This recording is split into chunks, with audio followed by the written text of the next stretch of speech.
എടാ നമ്മൾ ഈ പവർ കൂടാനായിട്ട് ECU റീമാപ്പ് ചെയ്തില്ലേ, സംഗതി ചെയ്ത് കഴിഞ്ഞാൽ എഞ്ചിൻ എന്തെങ്കിലും കംപ്ലൈന്റ് വരുമോ? എല്ലാവരും അങ്ങനെയാണ് വിചാരിച്ച് വെച്ചിരിക്കുന്നത്, പക്ഷെ ട്രൂത്ത് അതല്ല. അപ്പോൾ ഈ ECU എന്ന് വെച്ച് കഴിഞ്ഞാൽ എന്തോ സംഭവം?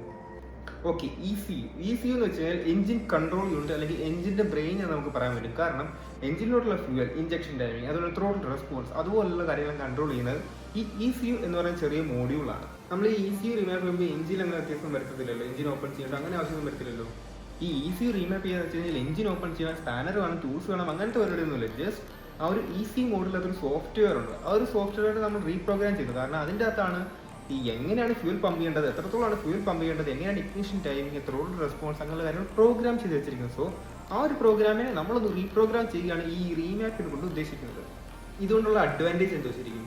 ഇതുകൊണ്ടുള്ള അഡ്വാൻറ്റേജ് എന്താണെന്ന് ചോദിച്ചു കഴിഞ്ഞാൽ കുറച്ചുകൂടി ടോർക്കിയർ, കുറച്ചുകൂടി സ്മൂത്തർ, അതുപോലെ കുറച്ചുകൂടി പവർ കൂടിയൊരു ഫീൽ നമുക്ക് കിട്ടും. അതുപോലെ തന്നെ ടെർബോ എഞ്ചിൻസോ ടെർബോ ബൈക്കോ ആണെങ്കിൽ നല്ലൊരു ഫീൽ, നല്ലൊരു ഡിഫറൻസ് തന്നെ നമുക്ക് അതിൽ നിന്ന് ഫീൽ ചെയ്യാൻ പറ്റും. അപ്പോൾ ഇത് ചെയ്ത് കഴിഞ്ഞാൽ എഞ്ചിൻ ലൈഫ് കുറയുന്നില്ലേ?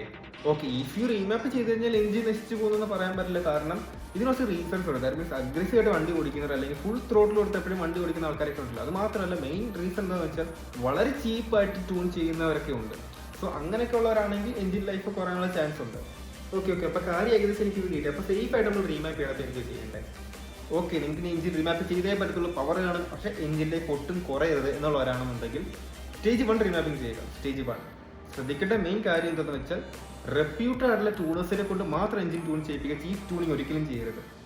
ചീപ്പായിട്ടുള്ള ട്യൂണിങ് ഒരിക്കലും ചെയ്യരുത്. കേരളത്തിൽ ഇഷ്ടമുള്ള റെപ്യൂട്ടഡ് ആയിട്ടുള്ള ട്യൂണേഴ്സ് ഉണ്ട്, അവരെ കൊണ്ട് മാത്രം ചെയ്യിപ്പിക്കുക. നല്ല ഫ്യൂൽ യൂസ് ചെയ്യുക. അതുപോലെ തന്നെ കുറച്ചുകൂടി ഏർലി എഞ്ചിൻ ഓയിലും കാര്യങ്ങളൊക്കെ ചെക്ക് ചെയ്യുക. നോർമലി ഒരു കാർ മെയിൻറ്റെയിൻ ചെയ്യുന്നതിനേക്കാളും കുറച്ചുകൂടി നേരത്തെ തന്നെ മെയിൻ്റെനൻസും കാര്യങ്ങളൊക്കെ ചെക്ക് ചെയ്യുക. അല്ല, അപ്പോൾ എല്ലാവർക്കും റീമാപ്പ് ചെയ്യാൻ പറ്റുമോ? ആർക്ക് വേണമെന്നുണ്ടെങ്കിൽ എഞ്ചിൻ റീമാപ്പ് ചെയ്യാൻ പറ്റും. പക്ഷേ ഞാൻ പറയുന്നതെന്നുണ്ടെങ്കിൽ നിങ്ങളിപ്പോൾ ഡെയിലി സിറ്റി ട്രാഫിക്കിലൊക്കെ ഓടിക്കുന്നവരാണ്, അതുപോലെ തന്നെ നിങ്ങൾക്ക് പുതിയ വണ്ടിയാണ്, വാറൻറ്റി ഉള്ള വണ്ടിയാണെന്നുണ്ടെങ്കിൽ റീമാപ്പ് ബെറ്റർ അവോയ്ഡ് ചെയ്യുക. കാരണം അതൊക്കെ ചെയ്ത് കഴിഞ്ഞാൽ നിങ്ങളുടെ വാറൻറ്റി നഷ്ടപ്പെടും വണ്ടികൾക്ക്. അതൊക്കെ ശ്രദ്ധിക്കുക. അപ്പോൾ റീമാപ്പ് ചെയ്യുന്നത് ബാഡ് അല്ല, പക്ഷേ റോങ് യൂസേജ് ആണല്ലേ കുഴപ്പം. അത് തന്നെ. സോ ഫോളോ ചെയ്ത് കഴിഞ്ഞാൽ ഇനിയും ഇതുകൊണ്ട് വീഡിയോസ്. സോ ഇത് ഫോളോ.